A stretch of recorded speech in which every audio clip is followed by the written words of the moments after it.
Bienvenidos a una nueva fogata electrónica. De nuevo, estamos aquí en el proyecto Casa del Árbol para disfrutar de una lectura en voz alta.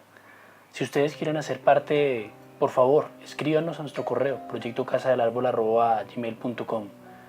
Hoy vamos a leer un cuento del maestro Howard Phillips Lovecraft, el genio de Providence, y vamos a iniciar con su lectura de inmediato. Este cuento se llama El terrible anciano. Fue la idea de Angelo Ricci, Joe Exchanek y Manuel Silva hacer una visita al terrible anciano. El anciano vivía solas en una casa muy antigua de la calle Walter, próxima al mar, y se le conoce por ser un hombre extraordinariamente rico, a la vez que por tener una salud extremadamente delicada, lo cual constituye un atractivo señuelo para hombres de la profesión de los señores Ricci, Exchanek y Silva, pues su profesión era nada menos digno que el latrocinio de lo ajeno. Los vecinos de Kingsport dicen y piensan muchas cosas acerca del terrible anciano, cosas que generalmente lo protegen de las atenciones de caballeros como el señor Ricci y sus colegas, a pesar de la casi absoluta certidumbre de que oculta una fortuna de incierta magnitud en algún rincón de su enmohecida y venerable mansión. En verdad, es una persona muy extraña que al parecer fue capitán de veleros en las Indias Orientales en su día. Es tan viejo que nadie recuerda cuándo fue joven y tan taciturno que pocos saben su verdadero nombre. Entre los nudosos árboles del jardín delantero de su vieja y nada descuidada residencia, conserva una extraña colección de grandes piedras singularmente agrupadas y pintadas de forma que semejan los ídolos de algún lóbrego templo oriental. Semejante colección ahuyenta a la mayoría de los chiquillos que gustan burlarse de su barba y cabello, largos y canosos, o romper las ventanas de pequeño marco de su vivienda con diabólicos proyectiles. Pero hay otras cosas que atemorizan a las gentes mayores y de talante curioso que en ocasiones se acercan a hurtadillas hasta la casa para escudriñar el interior a través de las vidrieras cubiertas de polvo. Estas gentes dicen que sobre la mesa de una desnuda habitación del piso bajo hay muchas botellas raras, cada una de las cuales tiene en su interior un trocito de plomo suspendido de una cuerda, como si fuese un péndulo. Y dicen que el terrible anciano habla a las botellas, llamándolas por nombres tales como Jack, Cara Cortada, Tom el Largo, Joe el Español, Peters o Mate Ellis. Y que siempre que habla una botella, el pendulito de plomo que lleva dentro emite unas vibraciones precisas a modo de respuesta. A quienes han visto el alto y enjuto terrible anciano en una de esas singulares conversaciones no se les ocurre volver a verlo nunca más. Pero Angelo Ricci, Joe Exchanek y Manuel Silva no eran naturales de Kingsport.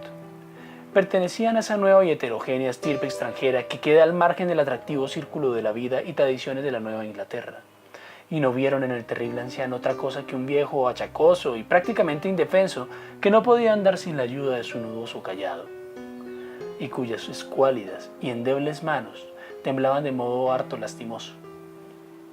A su manera, se compadecían mucho del solitario e impopular anciano, a quien todos rehuían y a quien no había perro que no ladrase con especial virulencia. Pero los negocios, y para un ladrón entregado de lleno a su profesión, siempre es tentador y provocativo un anciano de salud enfermiza que no tiene cuenta abierta en el banco y que para subvenir a sus escasas necesidades paga en la tienda del pueblo con oro y plata españoles acuñados 2 siglos atrás. Los señores Ricci, Exchanek y Silva eligieron la noche del 11 de abril para efectuar su visita. El señor Ricci y el señor Silva se encargarían de hablar con el pobre y anciano caballero, mientras el señor Exchanek se quedaba esperándolos a los dos y a su presumible cargamento metálico en un coche cubierto, en la calle Street, junto a la verja del alto muro posterior en la finca de su anfitrión. El deseo de eludir explicaciones innecesarias en caso de una aparición inesperada de la policía aceleró los planes para una huida sin apuros y sin alaracas. Tal como lo habían proyectado los 3 aventureros, se pusieron manos a la obra, por separado, con objeto de evitar cualquier malintencionada sospecha a posteriori. Los señores Ricci y Silva se encontraron en la calle Walter, junto a la puerta de entrada de la casa del anciano, y aunque no les gustó cómo se reflejaba la luna en las piedras pintadas que se veían por entre las ramas en flor de los retorcidos árboles, Tenían cosas en que pensar más importantes que dejar volar su imaginación con manidas supersticiones. Temían que fuese una tarea desagradable hacerle soltar la lengua al terrible anciano para averiguar el paradero de su oro y su plata. Pero los viejos lobos marinos son particularmente testarudos y perversos. En cualquier caso se trataba de alguien muy anciano y endeble, y ellos eran dos personas que iban a visitarlo. Los señores Ritchie y Silva eran expertos en el arte de volver volubles a los tercos, y los gritos de un débil y más que venerable anciano no son difíciles de sofocar.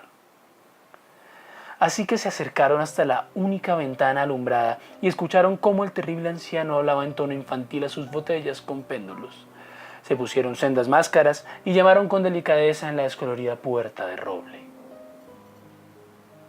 La espera le pareció muy larga al señor Shanek, que se agitaba inquieto en el coche aparcado junto a la verja posterior de la casa del terrible anciano en la calle Ship. Era una persona más impresionable de lo normal y no le gustaron nada los espantosos gritos que había oído en la mansión momentos antes de la hora fijada para iniciar la operación. ¿No les había dicho a sus compañeros que trataran con el mayor cuidado al pobre y viejo lobo de mar? Presa de los nervios, observaba la estrecha puerta de roble en el alto muro de piedra cubierto de hiedra. No cesaba de consultar el reloj y se preguntaba por los motivos del retraso. ¿Habría muerto el anciano antes de revelar dónde se ocultaba el tesoro? ¿Y habría sido necesario proceder a un registro completo? Al señor Shanek no le gustaba esperar tanto a oscuras en semejante lugar. Al poco, llegó hasta él el ruido de unas ligeras pisadas o golpes en el paseo que había dentro de la finca. Oyó como alguien manoseaba desmañadamente, aunque con suavidad, en el herrumboso pastillo y vio cómo se abría la pesada puerta. Y al pálido resplandor del único y mortecino farol que alumbraba la calle, aguzó la vista en un intento por comprobar que habían sacado sus compañeros de aquella siniestra mansión que se vislumbraba tan cerca. Pero no vio lo que esperaba. Allí no estaban ni por asomo sus compañeros, sino el terrible anciano que se apoyaba con aire tranquilo en su nudoso callado y sonreía malignamente.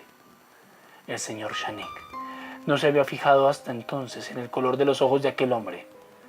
Ahora podía ver que eran amarillos. Las pequeñas cosas producen grandes conmociones en las ciudades provincianas. Tal es el motivo de que los vecinos de Kingsport hablasen a lo largo de toda aquella primavera y el verano siguiente de los 3 cuerpos sin identificar, horriblemente mutilados, como si hubieran recibido múltiples cuchilladas y horriblemente triturados, como si hubieran sido objeto de las pisadas de muchas botas despiadadas, que la marea arrojó a la tierra. Y algunos hasta hablaron de cosas tan triviales como el coche abandonado que se encontró en la calle Ship, o de ciertos gritos harto inhumanos, probablemente de un animal extraviado o de un pájaro inmigrante, escuchados durante la noche por los vecinos que no podían conciliar el sueño. Pero el terrible anciano no prestaba la menor atención a los chismes que corrían por el pacífico pueblo. Era reservado por naturaleza, y cuando se es anciano y se tiene una salud delicada, la reserva es doblemente marcada. Además, un lobo marino tan anciano debe haber presenciado multitud de cosas mucho más emocionantes en los lejanos días de su ya casi olvidada juventud. Fin. Este cuento fue de Howard Philip Lovecraft, el genio de Providence, quien nació el 20 de agosto de 1890 en Providence, Rhode Island. Un gran escritor. Gracias por escucharnos. Esto ha sido Fogata Electrónica del proyecto Casa del Árbol. Si quieren hacer parte, ya saben, síganos en nuestras redes sociales, en Instagram, en Facebook, envíennos su material o coméntenos. Y pronto seguiremos haciendo este proyecto, una casa del árbol con muchas más ramas. Gracias.